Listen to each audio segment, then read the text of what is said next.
Padre, todos somos pecadores perdonados por tu sangre.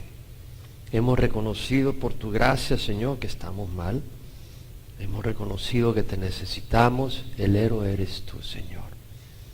Y eres tú el que nos lava, Señor. Eres tú el que nos moldea. Eres el tú que nos capacita.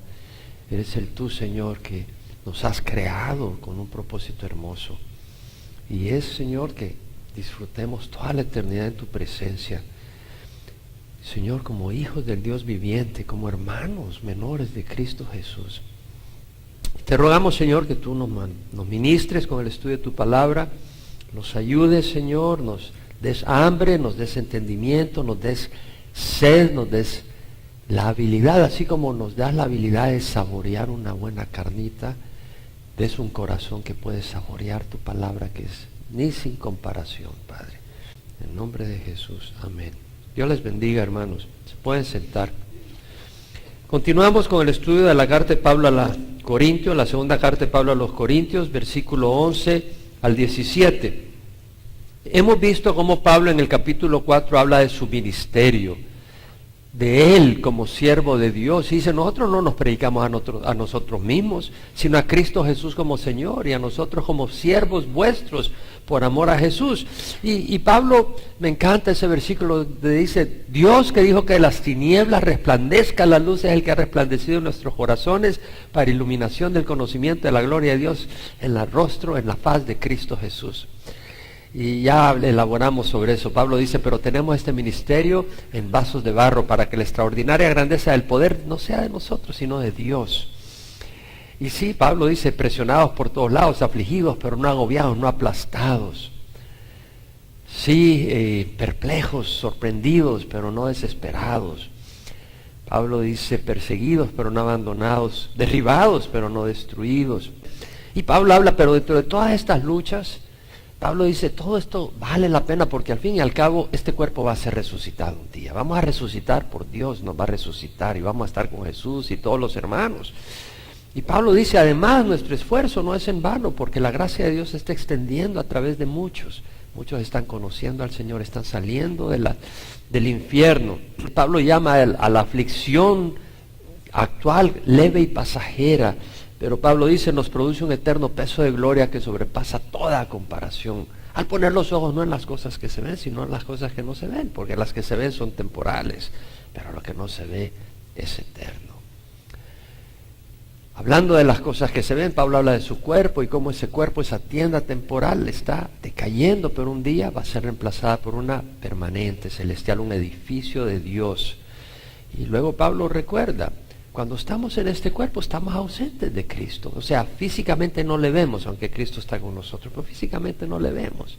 Dice Pablo, prefiero estar ausente del cuerpo y en casa con el Señor. Y luego Pablo hablando de eso, hablando del Señor y está en la presencia del Señor, dice, un día vamos a estar ante el Señor.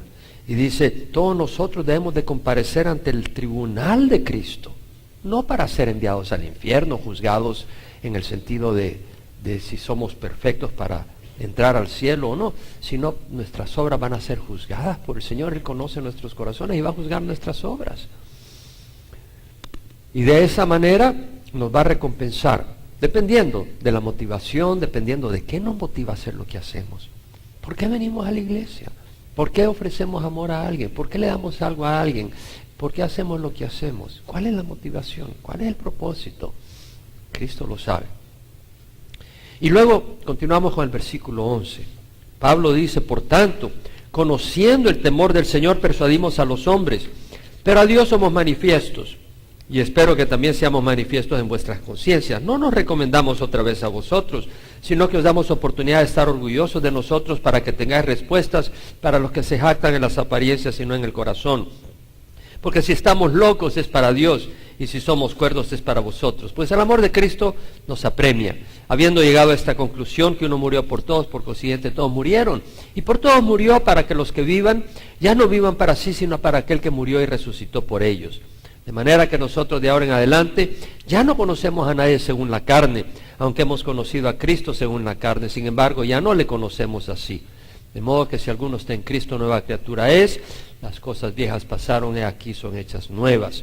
Pablo dice, por tanto, conociendo el temor del Señor, persuadimos a los hombres. De hecho, la New King James Version dice, knowing therefore the terror of the Lord, we persuade men. El terror del Señor, dice. New American Standard, English Standard Version dice, therefore knowing the fear of the Lord, we persuade men. Conociendo el temor del Señor. La palabra en el griego es phobos, de ahí viene fobia. La palabra se traduce en la King James 41 veces fear, temor, y 3 veces terror, terror.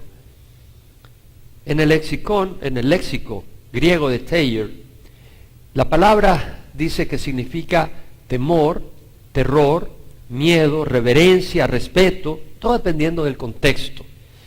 En el diccionario expositorio de Vines de las palabras del Nuevo Testamento, dice que esta palabra phobos, su primer significado era de huir, de escape, es hacer aquello que te da tanto miedo que escapas. De ahí viene la palabra, dice. Pero tiene el significado de temor, terror, miedo, y ese es en el sentido que se usa siempre en los 4 evangelios. Sin embargo, puede significar temor reverencial. El temor a Dios como una motivación, no meramente un miedo de su poder y su justa retribución, pero un temor a desagradarle. Es un temor que reemplaza el terror de aquellos que no conocen a Dios y tienen miedo de su presencia. No quieren estar en la presencia de Dios porque les aterra. Tienen miedo, saben que no pueden estar en la presencia de Dios porque Él los va a mandar al infierno. Ese es el terror del que no conoce al Señor.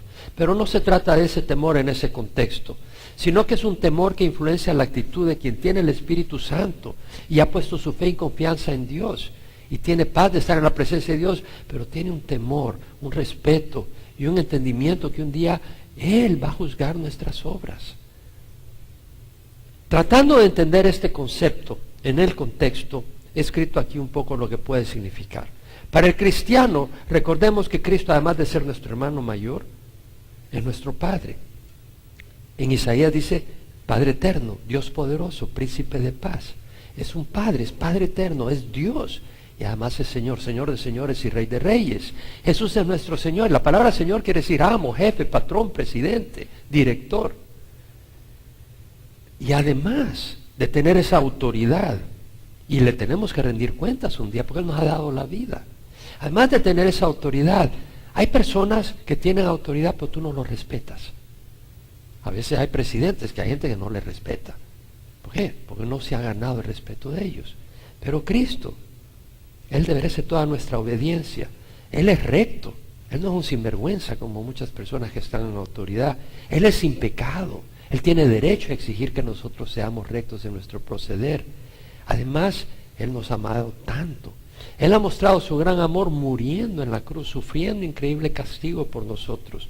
Y su voluntad no es caprichosa, es perfecta. Su voluntad para nosotros es perfecta. No hay razón para desobedecerle o desagradarle. De hecho, todo pensamiento, toda desobediencia, todo motivo o acción rebelde a Cristo es maldad. Y es ofensivo a Él además. Porque Él sabe que lo que busca es lo mejor.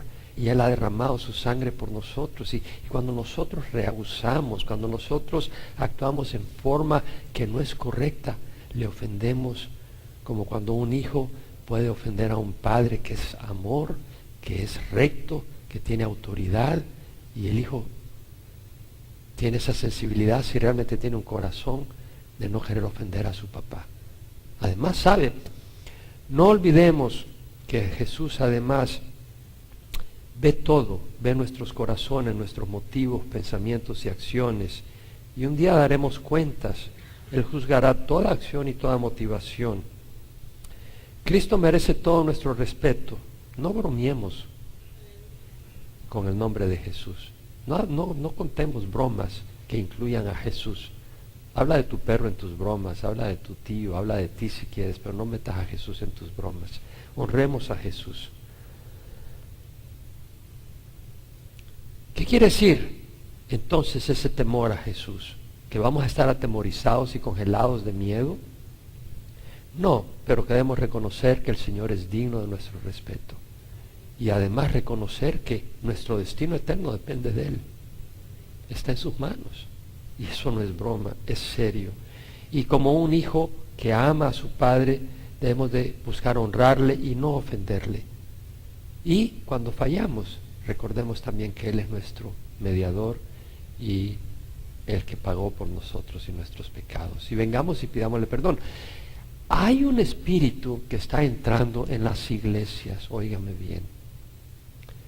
Se lo digo, más allá de lo que usted puede saber, porque yo sé lo que le estoy diciendo. Está entrando una influencia en las iglesias, aún en iglesias sanas, donde ya no es importante el temor a Dios. Y está entrando un espíritu donde el arrepentimiento no es importante. ¿Sabe qué? El Señor habla del arrepentimiento en todas las partes de las Escrituras. Tú no puedes vivir la vida del cristiano sin un corazón arrepentido. Es necesario ser sensible. El Espíritu Santo te lo muestra. Yo que venía manejando, en mi corazón venía contrito al Señor. No quiere decir, ¿por qué? Porque soy pecador. Venía manejando y con mi corazón, Señor, estaba sentado acá y pidiéndole al Señor que me ayude. Yo, Señor, yo no puedo servirte si tú no me lavas. Cambias mis actitudes. ¿Te has dado cuenta que tus actitudes no son correctas? Tal vez tú no, pero yo sí. Yo voy viniendo aquí hasta acá, le digo, Señor, mis actitudes están podridas. Cambia mis actitudes. Las actitudes de uno, las actitudes naturales no son correctas. Créemelo, considéralo a la luz de Dios. Yo estoy aquí no porque mis actitudes son correctas, pero porque el Espíritu Santo me va cambiando. Y yo sé lo que debe ser bueno y sé que yo no soy eso. Por eso Pablo dijo, es necesario, con Cristo he sido crucificado, ya no soy yo el que vive, mas Cristo vive en mí. Yo no puedo vivir la vida de Cristo. Yo tengo que morir y Cristo tiene que vivir en mí. ¿Sí me entiendes? Yo no puedo vivir la vida de Cristo. Yo tengo que morir y Él tiene que vivir en mí. Y esa es la historia, debe ser de cada uno de nosotros, hermanos. Ahora, Pablo dice, conociendo el temor del Señor, persuadimos a los hombres. Y la palabra en el griego persuadir quiere decir inducir a alguien con palabras a creer. Causar que uno crea algo, motivar a alguien por medio de persuasión, convencer, inducir. Uno dice, bueno, el único que que puede persuadir a los hombres es el Espíritu Santo. Sí, pero el Espíritu Santo usa hombres, usa mujeres. Es como algunos dicen, no puedes estar predicando el arrepentimiento, es el Espíritu Santo. Sí, pero Él usa hombres y mujeres que usan la palabra de Dios y el Señor los usa para que otros vengan al arrepentimiento. Y Dios usa hombres y mujeres para persuadir a otros que pongan su vida en orden con Dios. Pablo dice en este capítulo 5 que somos embajadores de Cristo, buscando reconciliar al mundo con Dios a través de Cristo Jesús. Pablo trataba de convencer a los hombres de que agraden a Dios. Pablo lo dice en el versículo 9, ya sea presentes o ausentes, ambicionamos serle agradable a Dios. Esa es la meta del cristiano, esa es la motivación, esa es la pasión del cristiano, agradar a Dios. Es como cuando los niños quieren agradar a su papá. ¿Se ha dado cuenta? A veces llegan a una edad donde lo menos que les interesa es agradar a su papá, pero hay una edad donde quieren agradar a su papá en todo. Quieren agradarle. Y nosotros queremos agradar a Dios y Pablo está buscando que los hombres, si no conocen, primero se reconcilien con Dios. Y si conocen, que agraden al Señor. Pero a Dios somos manifiestos, dice Pablo. ¿Qué está queriendo decir? Que si estamos hablando de agradar a Dios, Pablo va a empezar a decir, somos manifiestos a Dios. ¿Por qué dice eso? Porque había gente que miraba a Pablo externamente y lo criticaba y lo juzgaba. Y Pablo dice, ¿sabes qué? Soy manifiesto a Dios. La palabra manifiesto, me puedo meter en el griego, quiere decir ser visible, ser conocido, ser manifiesto, ya sea por palabras, hechos u otra forma. Es decir, se puede ver. Y Pablo dice, a Dios somos manifiestos, es decir, Él sabe, Él me conoce, dice Pablo, no necesito defenderme o persuadirle a Dios de quién soy yo. Él me conoce, pero por otro lado, Él nos conoce y no lo podemos engañar poniendo una cara de santitos. ¿Sí me explico? ¿Me explico? No quiere decir que vamos a ser malcriados, pero sabemos que somos. Somos pecadores, arrepentidos, perdonados por el Señor. Ahora Pablo diciendo, pero a Dios somos manifiestos, dice, espero que también seamos manifiestos en vuestras conciencias. ¿Qué está diciendo Pablo? Es decir, la vida que ha llevado Pablo es una vida que se puede ver. Es una vida que muestra que no es externa nomás, que hay un corazón detrás de él, hay una integridad, hay una vida de sacrificio, hay una vida otrocéntrica, no egocéntrica. Y Pablo dice, espero que seamos manifiestos en vuestra conciencia, de que nosotros estamos buscando agradar a Dios, no a los hombres, que no estamos buscando fama, sino la gloria de Cristo Jesús. Y Pablo espera que la conciencia de los corintios pudiera testificar que realmente así era Pablo. ¿Qué quiere decir? La conciencia es esa capacidad moral que Dios nos ha dado para distinguir el bien y el mal. No es perfecta, está corrupta, por eso necesitamos la palabra de Dios. Pero hay una conciencia en cada hombre, y Pablo dice que su capacidad moral de distinguir el bien y el mal pueda distinguir que nosotros somos genuinos, que estamos buscando servir al Señor. Ahora Pablo diciendo eso dice, no nos recomendamos otra vez a vosotros, sino que os damos oportunidad de estar orgullosos de nosotros, para que tengáis respuestas para los que se jactan en las apariencias y no en el corazón. Es decir, Pablo ya lo había dicho al principio en esta carta a los Corintios, en el capítulo 2 y 3, de que él no estaba buscando recomendarse, porque el capítulo 2, versículo 17 dice, no somos como muchos que comercian con la palabra de Dios, sino con sinceridad, como de parte de Dios y delante de Dios os hablamos en Cristo. Y luego dice Pablo, ¿comenzamos otra vez a recomendarnos a nosotros mismos? No. Vosotros sois nuestra carta de recomendación, Pablo dice a la iglesia de Corinto. Entonces, Pablo está diciendo, no necesitamos recomendarnos a ustedes. Ustedes mismos, el fruto espiritual de sus vidas, son una recomendación de nosotros. Y aquí vuelve a decir Pablo, no es que nos estemos recomendando, sino que os damos oportunidad de estar orgullosos de nosotros.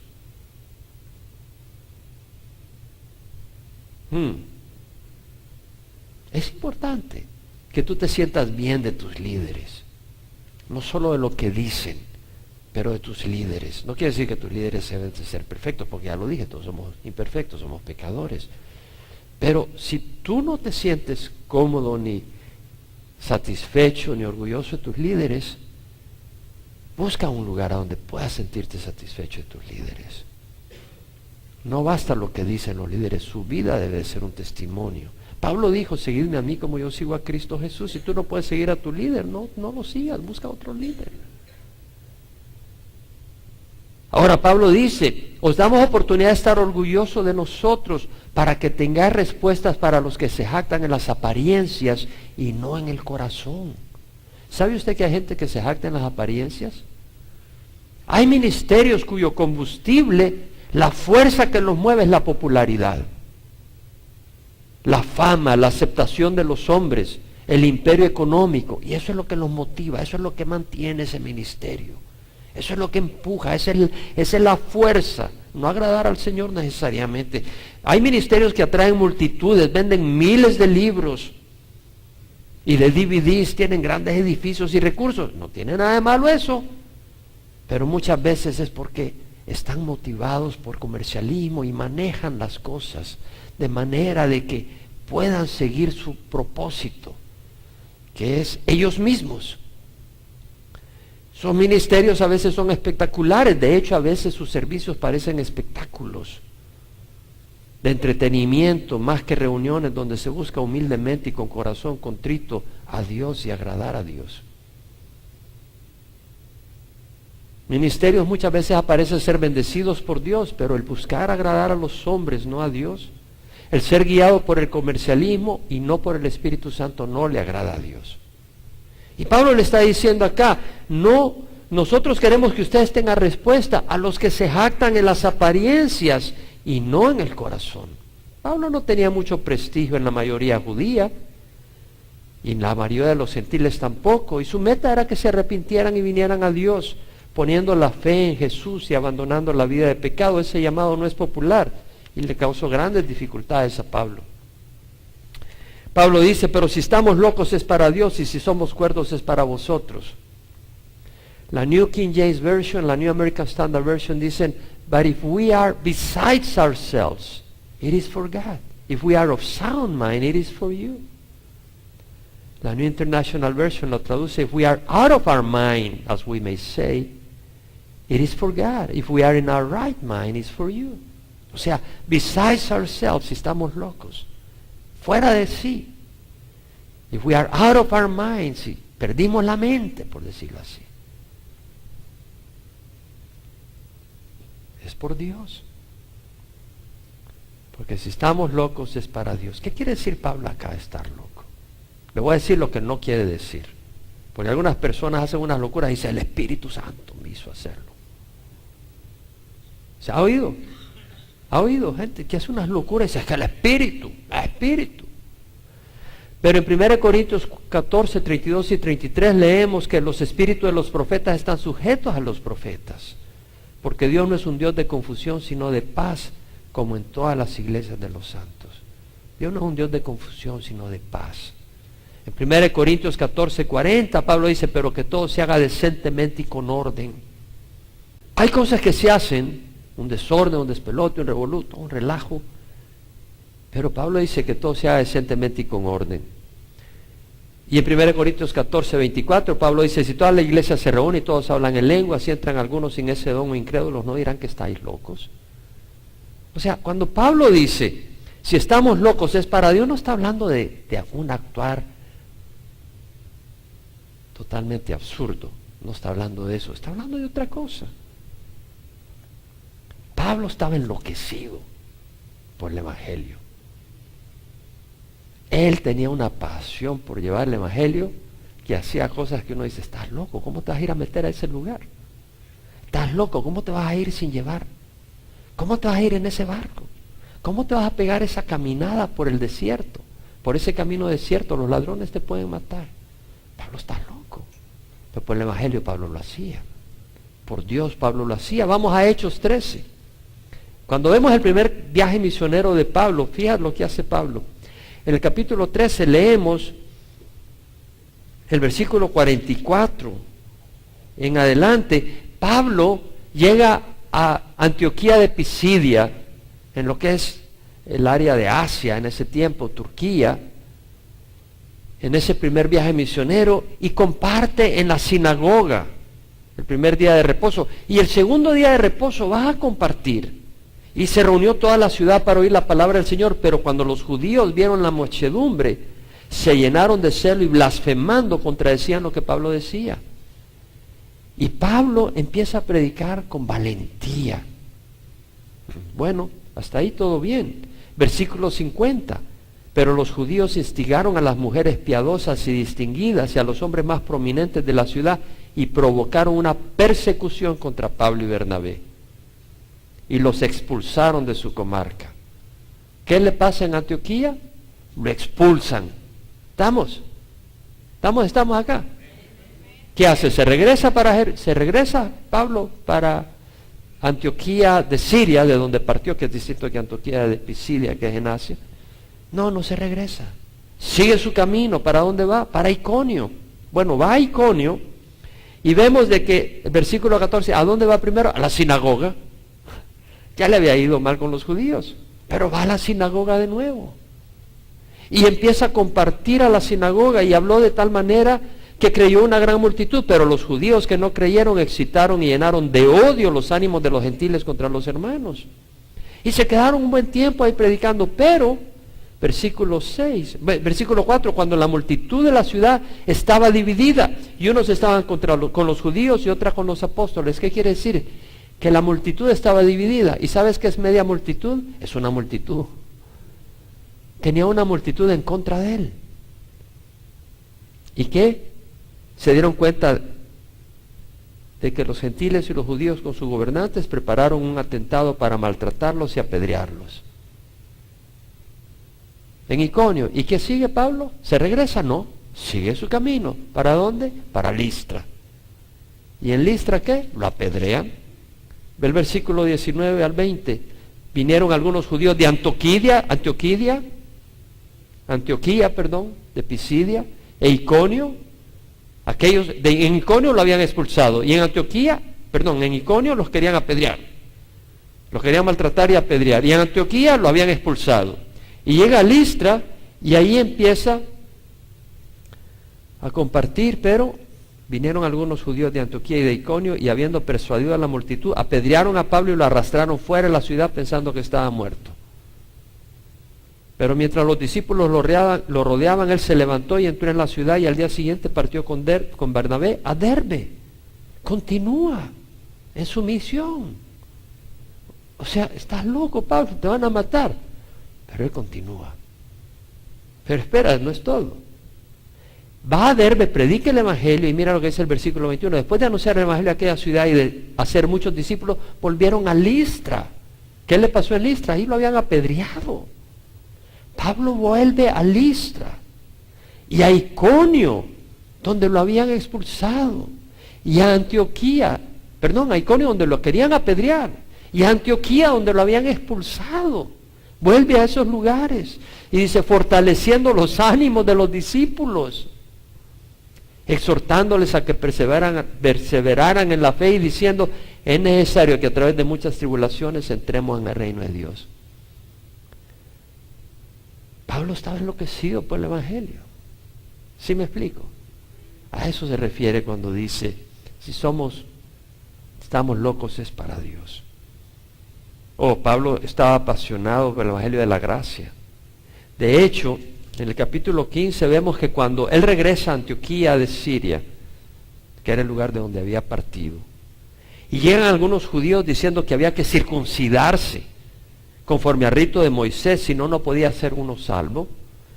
Pablo y Bernabé tuvieron gran disensión y debate con ellos, y hasta los fueron enviados a Jerusalén al concilio para discutir el tema. Es decir, Pablo no iba a soltar eso. Pablo se vuelve una fiera respetuosa, pero no iba a permitir que esto fuera así.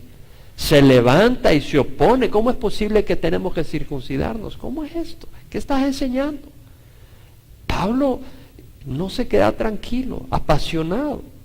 En Gálatas 5 vemos las palabras que usa Pablo contra los judaizantes, que decía que había que cumplir la ley para ser salvos, es decir, circuncidarse, la ley ceremonial. Pablo dice, ojalá que los que os perturban también se mutilaran, es decir, que se castraran, que cuando fueran a circuncidarse se les pasara la cuchilla y se cortaran sus órganos masculinos. Oye, Pablo estaba apasionado por el evangelio de la gracia, no andaba con cualquier cosa.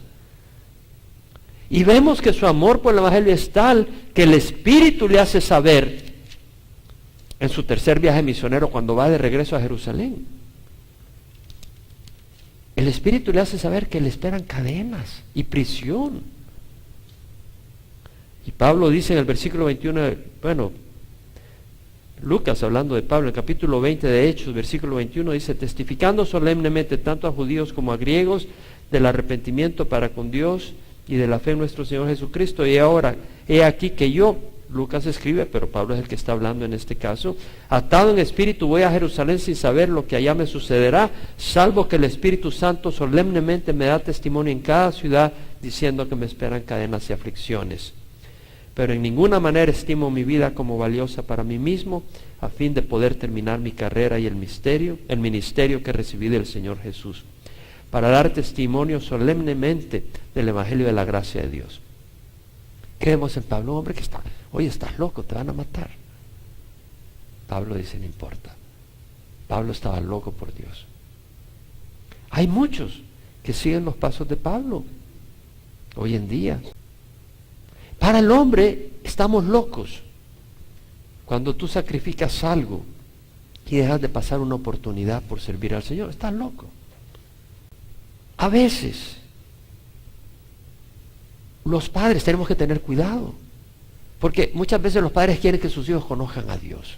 Sí, yo quiero que mis hijos conozcan a Dios para que no anden en drogas ni nada. Pero si van a dedicarle al Señor toda su vida, no seas fanático. Tampoco es así la cosa. Es decir, ¿cómo vas a sacrificar tu carrera? ¿Cómo vas a dejar de ir a la universidad? No estás loco. Yo conozco a una misionera, una jovencita, que sus padres supuestamente son cristianos, y no puedo entrar en más detalle, involucrados en el ministerio. Y esta jovencita quiere servir al Señor de corazón y le han dado la espalda. Tienen recursos económicos y todo, no le dan ni 5. Que vea cómo le hace. Se le han tirado encima. Tiene carne y huesos, la conozco por nombre. Y sufre. Pero ella está dispuesta a seguir a donde sea para servir al Señor. A veces los padres, sí, ¿cómo no? Conoce de Dios para qué. No andes metiéndote con otros hombres o con otras mujeres que no te conviene, drogas, sexo. Yo no quiero eso. Pero que tú vivas para Cristo es otra historia. Tampoco te enloquezcas tanto. Cuidado.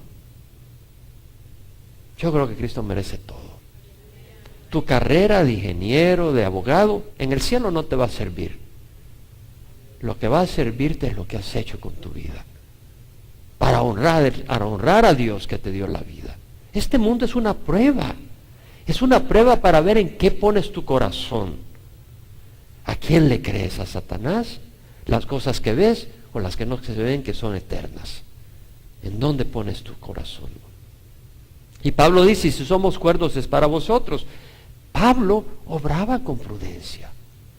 Pablo obraba con tacto humano. No creas que estaba loco. Pablo obraba con cordura a los ojos de los hombres, siempre que fuera ventajoso para sus oyentes. Es decir, si tenía que caminar por caminos difíciles y arriesgados, lo hacía por el Evangelio. Pero veamos en 1 Corintios 9 el proceder de Pablo. Un hombre que buscaba obrar en una manera sensata. En el versículo 20 que leemos, a los judíos me hice como judío para ganar a los judíos. ¿Qué quiere decir? Que cuando estaba con judíos, Pablo actuaba como un judío religioso. ¿Qué? Para que dijeran, hombre, este es cuerdo, este tiene lógica cómo se comporta.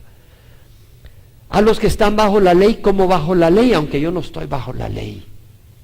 Es decir, Pablo no estaba bajo la ley, pero observaba algunos ritos externos cuando estaba con los judíos.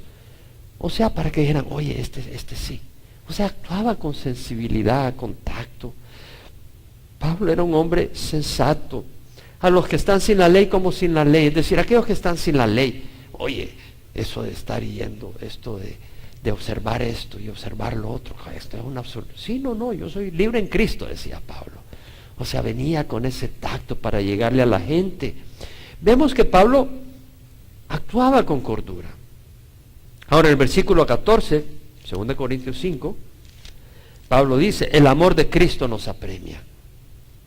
Habiendo llegado a esta conclusión que uno murió por todos, por consiguiente todos murieron. Es decir, locos o sensatos. No me importa cómo opine la gente. Lo que me importa es cómo opina Cristo. Eso es bien importante. Eso es bien importante. Yo lo estoy aprendiendo a la dura. Tú dices, pastor, sí, nos interesa lo que opina la gente. Nos interesa que le caigamos bien a la gente. A todo el mundo nos agrada. A todo el mundo nos agrada que tengan buena opinión nuestra. Pero la gente nos empieza a juzgar. Y la gente nos empieza a criticar. Y la gente nos empieza a condenar y a darnos la espalda. Aun cuando sabemos que estamos bien. Es doloroso. Pero tienes que tomar una decisión. ¿Qué vas a buscar? La aprobación del hombre o de Dios. Y cuando tú buscas la aprobación de Dios, te haces libre. Libre de la aprobación de la gente. Y dejas de ser un títere de los hombres y te vuelves un siervo de Dios. Entonces Pablo dice, el amor de Cristo nos apremia. La conducta anterior de Pablo, ya sea loco o ya sea sensato, la conducta anterior era motivada por el amor de Cristo. King James, New King James, English Standard Version, New American Standard, the love of Christ. New Living Translation, New International Version, Christ's love. Reina Valera, el amor de Cristo. ¿Qué quiere decir? ¿El amor hacia Cristo o el amor que tiene Cristo? Es fácil responder sin antes darle duro a la cabeza. Yo dije, ¿qué quiere decir? Por eso me fui al inglés. ¿Is the love for Christ? ¿O the love of Christ?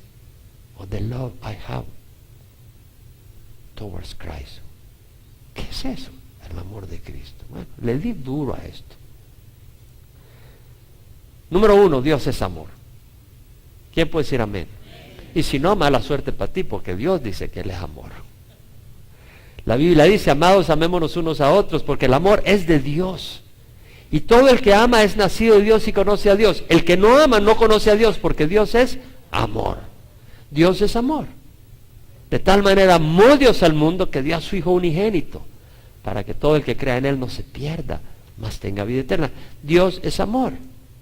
Y si Dios habita en nosotros, su amor tiene que fluir hacia los demás. ¿No crees tú? Hacia el mundo y hacia los creyentes, porque Dios ama al mundo, ¿no? Y ama a los creyentes.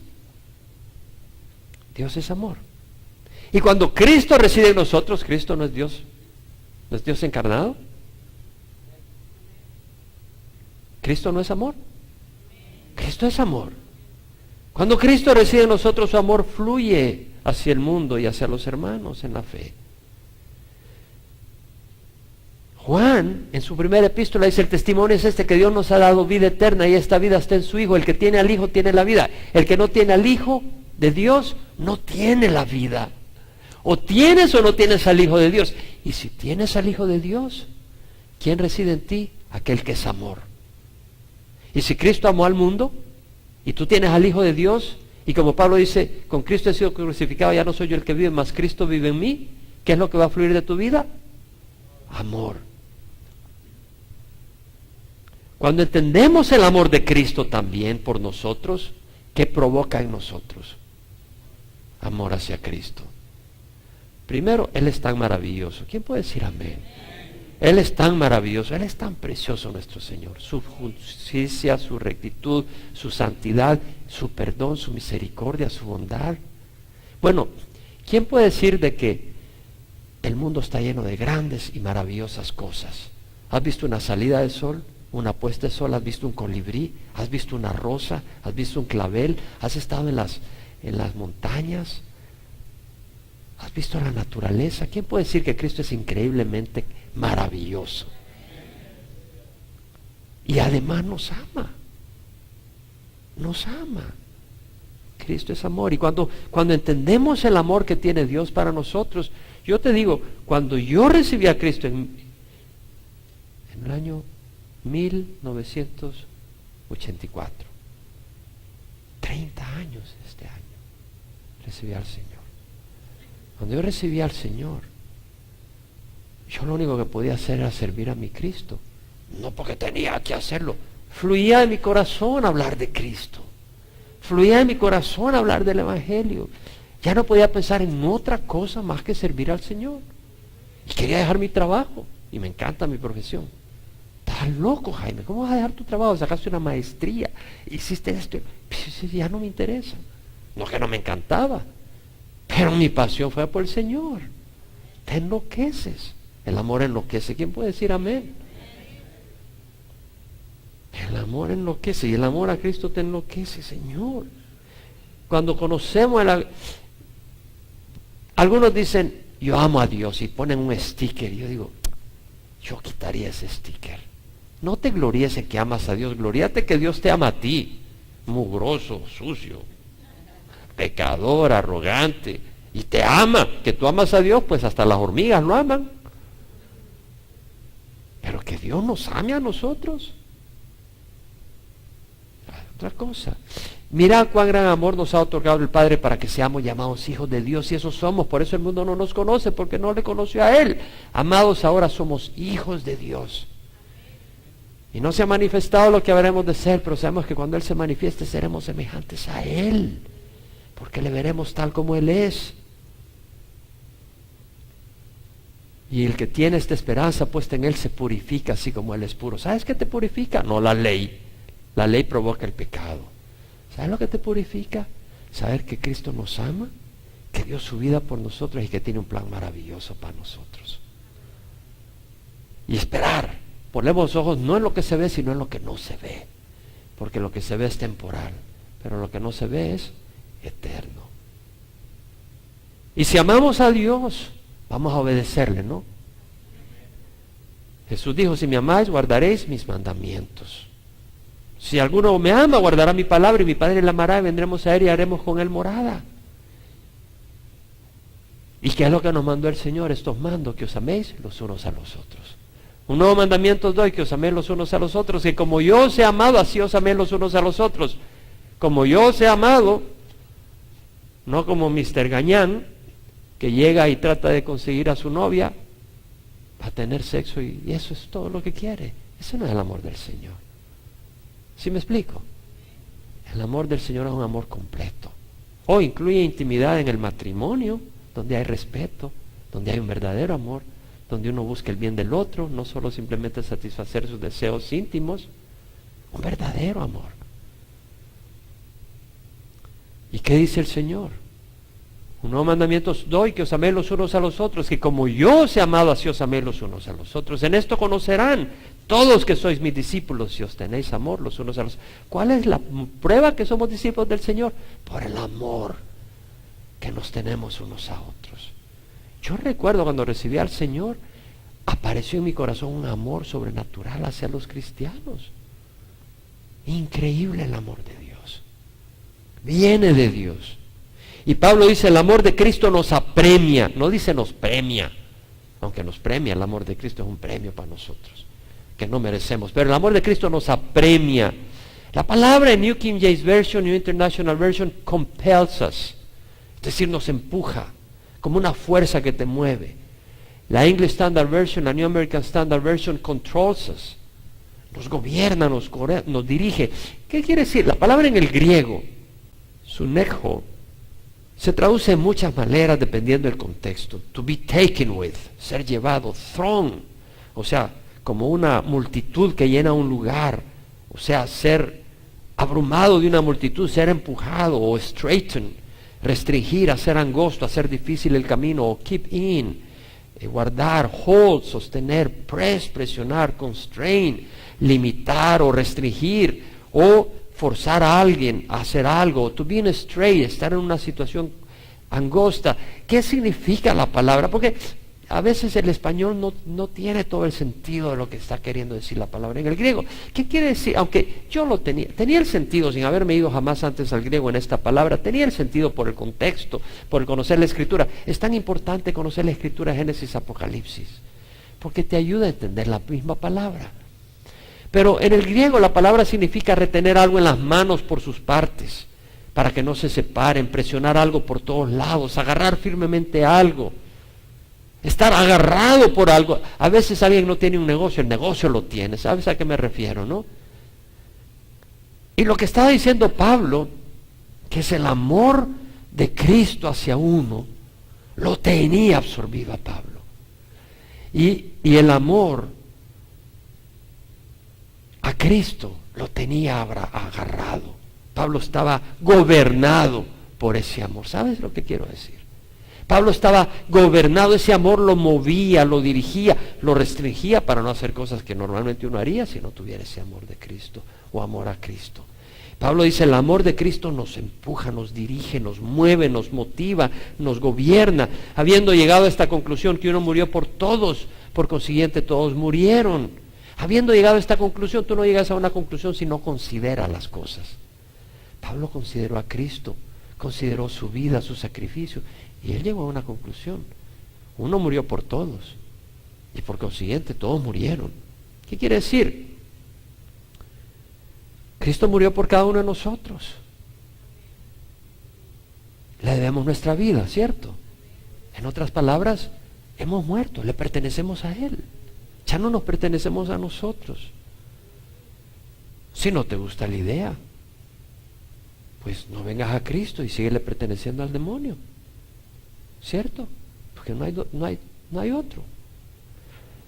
Pero Cristo es mucho mejor, ni lo compares, mi amigo. El demonio nunca daría la vida por ti, el demonio te quitaría la vida. Cristo dio la vida por nosotros. El demonio es el padre de la mentira.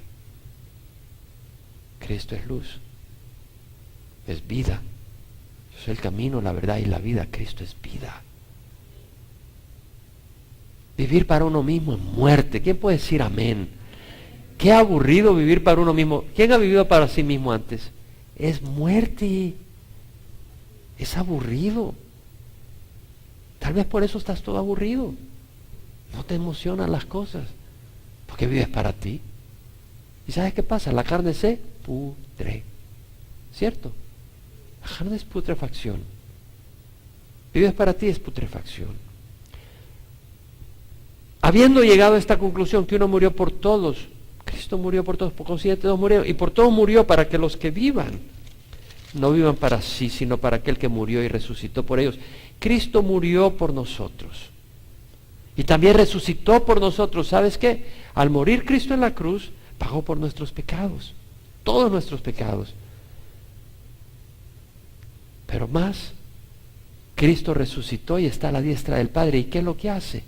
Intercede por nosotros. De manera que Dios pagó por tus pecados, pero no tienes necesidades. ¿Y a quién vienes? A Dios a través de Cristo. ¿Y por qué las va a recibir y por qué las va a escuchar Dios? Porque hay alguien que tiene toda la aprobación del Padre y se llama Jesucristo. Y si tú vienes a Jesucristo, a Él le escucha. Necesitábamos que Jesús resucitara y estuviera a la derecha del Padre para interceder por nosotros. El autor de Hebreos dice: teniendo pues un gran sumo sacerdote que trascendió los cielos, a Jesús el Hijo de Dios, retengamos nuestra fe. Pues no tenemos un sumo sacerdote que no pueda compadecerse de nuestras flaquezas, sino uno que ha sido tentado en todo como nosotros, pero sin pecado. Acerquémonos pues con confianza al trono de gracia para que recibamos misericordia y hallemos gracia para la ayuda oportuna. Gracia, necesitamos la gracia de Dios, el favor inmerecedero. Una cosa es que nos haya perdonado por nuestros pecados, otra cosa es que sigamos recibiendo favor inmerecedero. Cristo, el sumo sacerdote, resucitó y está en el tabernáculo, no hecho con manos humanas, sino el del cielo, intercediendo por nosotros. Aprovecha. Ven y busca de Él. 2 Corintios 5:16 dice: de manera que nosotros de ahora en adelante ya no conocemos a nadie según la carne. Aunque hemos conocido a Cristo según la carne, sin embargo ya no le conocemos así. Yo recuerdo que cuando vine al Señor, mi vida cambió. Yo veía una película y aparentemente tenía un fin feliz, pero yo estaba miserable, porque yo estaba viendo la película y decía: pero no conoce a Cristo. ¿De qué sirve que se ganó la novia y terminó en un castillo? Pues si no conoce a Cristo. Y yo era miserable en la película, porque no le habían predicado a Cristo. En serio, era película. Yo decía: Jaime, pero es película. Sí, pero de nada sirve. Mira, no conoce a Cristo. Y ya no disfrutaban las películas. No le predicaron a Cristo. Dejan lo más importante fuera. Ya no conozco a nadie según la carne. Entonces cuando ves a alguien ya no dices: bueno, él es el vendedor, o él es el abogado, o él es fulano. Él es una alma que tiene un destino eterno. Y los empiezas a ver de esa manera. Y va a ir al cielo, va a ir al infierno. Y los empiezas a ver de esa manera. Ya no conocemos a nadie según la carne, según la manera de este mundo, según la manera natural de ver las cosas. Aunque hemos conocido a Cristo según la carne, es posible que Pablo vio a Cristo en vida cuando Cristo estaba en la tierra, porque él era miembro del Sanedrín. Es posible que Pablo oyó a Cristo predicar alguna vez. Es posible que lo haya visto siendo crucificado. Pablo era judío de judíos. ¿Crees que en la Pascua no iba a estar en Jerusalén Pablo? Él estuvo en Jerusalén cuando Jesús fue crucificado. Judío de judíos. Algunos, cuando piensan en Jesús, lo ven como aquella criatura que nació del vientre de María. Lo ven según la carne. No lo ven como el Dios glorioso, el León de Judá. Cuando ven a Jesús, piensan en el Jesús que estaba siendo crucificado. Y no ven más allá de eso. Lo ven débil. No lo ven como el Dios glorioso. Y que un día va a juzgar al mundo.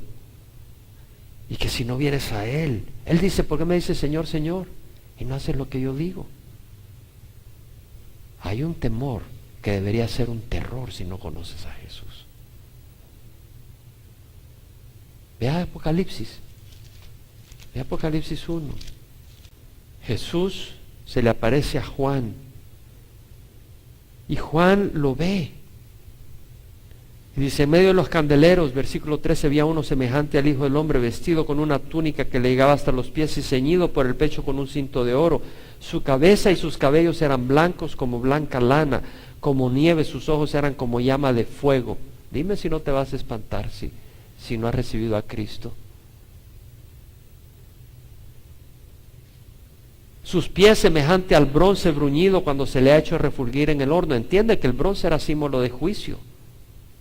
Y su voz como el ruido de muchas aguas. En su mano derecha tenía 7 estrellas y de su boca salió una aguda espada de 2 filos. Su rostro era como el sol cuando brilla con toda su fuerza. Juan, que era un apóstol, un discípulo de Jesús, que se había recostado en el pecho de Jesús en la última cena, que sentía el calor y el cariño de Jesús, el amor de Jesús. Cuando lo vi, caí como muerto a sus pies. Y él puso su mano derecha sobre mí diciendo, no temas, yo soy el primero y el último. Es decir, Jesús le tiene que decir, calma, no te preocupes. Pero alguien que no conozca a Jesús, hay que tener terror. Hay que tener terror.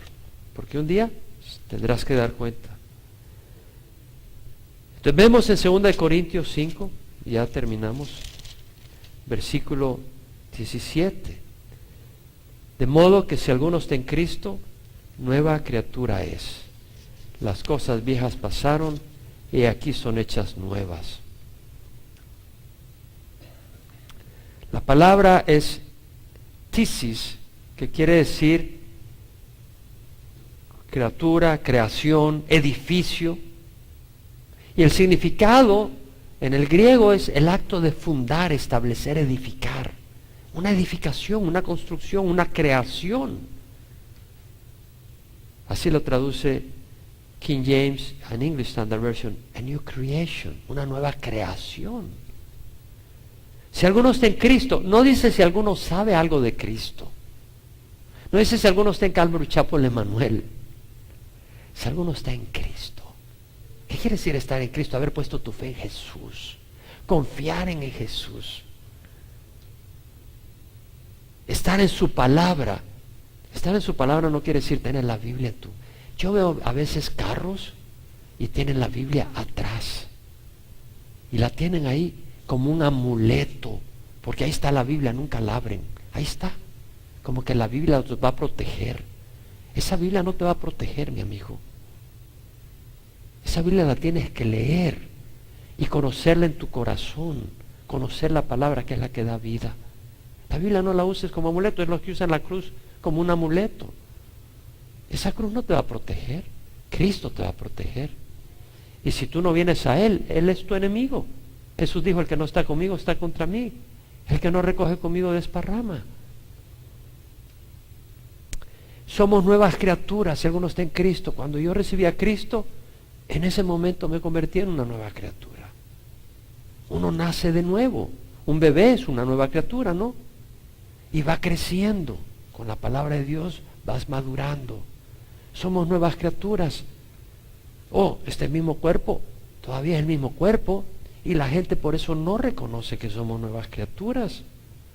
Que somos una nueva creación. Pero la gente puede darse cuenta que no somos lo mismo. Empezamos a actuar distinto, nuestras pasiones son distintas, nuestros intereses son distintos. Este se hizo ciego, este lo cegaron, le hicieron aleluya, este es fanático. Ven un cambio, porque somos criaturas nuevas. Ahora, si no ven ningún cambio en ti, es que no eres una criatura nueva. Es que no has nacido de nuevo. Las cosas viejas pasaron, he aquí son hechas nuevas. Las cosas viejas pasaron. No quiere decir que no tienes una naturaleza pecadora, pero tus intereses, tus pasiones y tu vida pasada quedó crucificada en la cruz. Amén. Vamos a pararnos y darle gracias a Dios. Pues lo que hacemos es estudiar la palabra del Señor. Y cada vez estoy más convencido que hay que hacerlo. Como pastor te lo digo de mi corazón. Oigo predicaciones, muchas, donde se habla de Dios, pero no se habla la palabra verso por verso. ¿Y sabes qué? Muchas veces hay error en ellas. De hecho, de donde vengo, oía a un predicador diciendo algo que estaba equivocado. No que no nos podamos equivocar. Pero ¿sabes qué? Hay que estudiar la palabra y estar en la palabra, porque si no, se mete el error fácilmente. Estudia la palabra, verso por verso, de Génesis a Apocalipsis. Son días donde el error está entrando rápidamente. Tenemos que estudiar la palabra. Bueno, el Señor nos ha ministrado con su palabra. Si no conoces al Señor, yo te invito a que lo recibas. Recibe a Cristo en tu corazón. La vida no nos pertenece, Dios nos creó. Y nuestra vida es incompleta y vamos a tener restlessness, ¿cómo se llama? Inquietud, vamos a sentirnos incompletos hasta que hallamos a Cristo. No al Cristo que a veces nos pinta la religión, al Creador, aquel que es vida, aquel que da vida abundante, aquel que es luz, aquel que perdona nuestros pecados. Si nunca has recibido a Cristo, ven a Él y haya respuesta a tu vida. Él es el camino, la verdad y la vida.